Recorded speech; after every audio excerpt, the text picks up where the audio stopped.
Ici, à El Biar, tout en haut d'Alger, 10 hommes étaient réunis le 15 mars 62. Ces hommes étaient les enseignants, ils parlaient de cours du soir à ouvrir, d'analphabètes à éduquer, mais c'était le temps où Alger vivait sa pire époque de folie. Un commando d'hommes armés, une rafale de mitraillettes, 6 hommes tombent. Parmi ces 6 morts, un écrivain qui faisait honneur à la fois aux lettres françaises et à son pays, l'Algérie, Mouloud Feraoun, que nous allons retrouver d'ailleurs ici. Il faut dire que Camus était algérien presque au sens physique du mot. Il dit bien que, à propos des événements d'Algérie, il dit « j'ai mal à l'Algérie comme d'autres ont mal aux poumons ». Nous le considérons comme une gloire algérienne. Et le fait pour lui précisément qu'il se soit cantonné dans ce silence, et pour ce qui nous concerne, je crois que c'est une marque de sympathie, sinon plus, pour nous. Mouloud Feraoun est enterré dans le petit cimetière tout au haut de Tizi Hibel, le village où il était né. Vivant ou mort, il est resté fidèle à sa terre kabyle qu'il avait magnifiquement chantée dans son œuvre. Le dernier de ses livres vient de paraître, c'est le journal que Feraoun avait tenu pendant les 6 dernières années de sa vie. C'est Emmanuel Robles, autre écrivain originaire d'Algérie, qui a fait paraître ce journal. Il nous explique comment le manuscrit en est venu entre ses mains. Eh bien, Mouloud Feraoun rédigeait son journal sur des cahiers d'écoliers. Et en décembre, il était venu pour 2 conférences à Saint-Germain-en-Laye. Il m'avait remis la plupart, les 20 premiers cahiers, si vous voulez, de son journal. Et ensuite, il m'avait transmis par la poste les 2 derniers cahiers. Vous dites des cahiers d'écoliers. Je crois qu'effectivement, et pour éviter toute surprise, il mélangeait même ses cahiers avec ceux de ses écoliers en classe. Oui, à l'origine, il utilisait des cahiers d'écoliers parce que c'était commode, parce qu'il les avait sous la main. Parce qu'il était un maître d'école. Parce qu'il était un instituteur, bien sûr. Mais aussi, il les cachait par précaution. Il avait été perquisitionné à 2 ou 3 reprises et il craignait qu'on ne mette la main sur des écrits qui parfois pouvaient présenter pour lui quelques dangers s'ils tombaient entre certaines mains. Vous l'avez connu combien d'années? Je l'ai connu en 1932 à Alger. Nous étions tous les 2 à l'école normale de Bouzaria.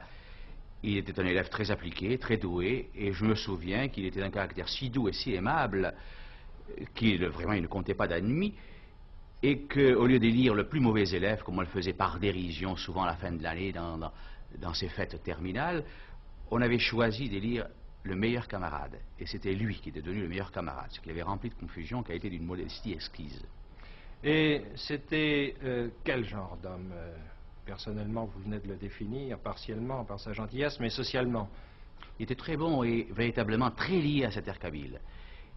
Le voyage d'Alger et le séjour d'Alger était pour lui un déracinement, dont il a beaucoup souffert. Il aurait voulu toujours rester c'était chez son lui, milieu, c'était l'atmosphère qu'il aimait, il se trouvait très bien en Kabylie, il l'a toujours regretté. Mouloud Feraoun était merveilleusement sensible à ces récits qui se colportent dans les villages kabyles les jours de marché.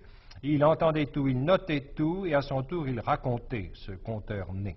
C'est cela le journal, tous les bruits, toutes les rumeurs, toutes les histoires, les tristes histoires de ces années de guerre, notées avec colère parfois, avec désespoir toujours. Toutes les confidences qu'on lui faisait à lui, l'instituteur, donc un notable dans son village. D'une façon générale, qu'est-ce que vous pensez de l'écrivain? Il avait commencé par un livre qui était un livre autobiographique et aussi un documentaire sur la Kabylie. Il racontait pour les Français, non pas pour les Kabyles, il racontait ce qui était la vie de tous les jours dans son pays. Ensuite, il a écrit un roman, mais véritablement un roman, La terre et le sang, bien composé, mais encore une fois, avec peut-être un apport de pittoresque. Dans le 3e roman, Les chemins qui montent, là déjà il a donné sa pleine mesure. À mon avis, il annonçait, c'est pour moi un chef-d'œuvre, Les chemins qui montent, son meilleur roman. Mais cela a annoncé un très grand écrivain, par le style, par la composition, par l'art très dépouillé, n'est-ce pas, d'analyser les âmes. Cette investigation psychologique était déjà, à mon avis, très poussée. Et en même temps, il avait supprimé tout ce pittoresque, tout cet exotisme qui pouvait figurer avec trop d'abondance, et ce qu'on lui a souvent reproché, dans son premier livre. Il avait un roman en train, juste avant sa mort. Il avait un roman en train, en effet, mais qu'il avait à peine commencé. Il en a écrit 4 chapitres et il inscrivait en marge les dates de rédaction. Et on peut lire la date du 11 mars, c'est-à-dire qui précédait de 4 jours seulement sa mort. Pourquoi l'a-t-on tué? J'en sais rien, je crois qu'il n'était pas visé, lui en tant que Féraoun, ni en tant qu'écrivain. Il a été tué parce que c'était les centres sociaux même. Les centres sociaux, c'était des cours de formation d'adultes, n'est-ce pas? Uniquement. Alors qu'est-ce qu'on leur reprochait? Eh bien, je ne sais, il me semble qu'au cours d'un procès, quelqu'un a signalé cette œuvre des centres sociaux comme un nid, c'est l'expression, je la cite, comme un nid d'agitateurs FLN. Et on les a choisis sur une simple liste comme des condamnés de droit commun, n'est-ce pas? Ça a été une chose atroce. Et Féraoun s'est trouvé mêlé à d'autres hommes qui avaient autant de mérite que lui. Je peux citer Max Marchand, Salah Ould Daoudia, qui ont été, au même titre que lui, des martyrs d'une cause généreuse, celle de l'éducation permanente, celle de la générosité, une cause en faveur de tous ceux qui n'ont pas pu accéder à l'instruction et à la culture, c'est-à-dire une promotion sociale éminemment valable. Vous êtes français d'Algérie. Je suis oranais. Vous êtes pied noir. Je suis Vous pied faites noir. partie d'un groupe social avec lequel Féraoun s'est heurté. Pas du tout. Féraoun c'était un homme sans haine, véritablement. Et il avait une très grande sympathie. Il les plaignait, si vous lisez son journal, et vous l'avez lu, vous retrouvez tout au long de ces pages une très grande pitié.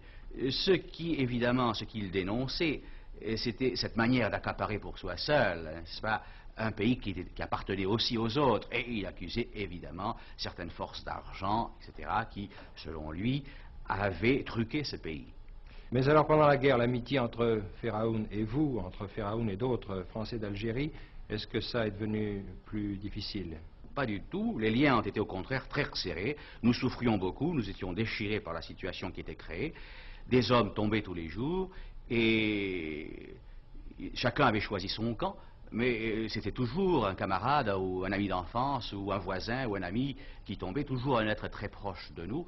Et moi j'ai vu tomber autour de moi des tas de gens, et peu importe la position politique qu'ils avaient prise et le choix qu'ils avaient fait, de toute façon il y avait mort d'homme et cela nous touchait énormément. Et si nous étions déchirés, c'est parce que le drame nous touchait au cœur. Il aimait les hommes, tout simplement. Tout simplement. Tout bêtement. Il avait quel âge quand il a été tué? Il avait 49 ans. 49 ans, une œuvre déjà remarquable et ce journal interrompu par la mort que nous donnent les éditions du Seuil.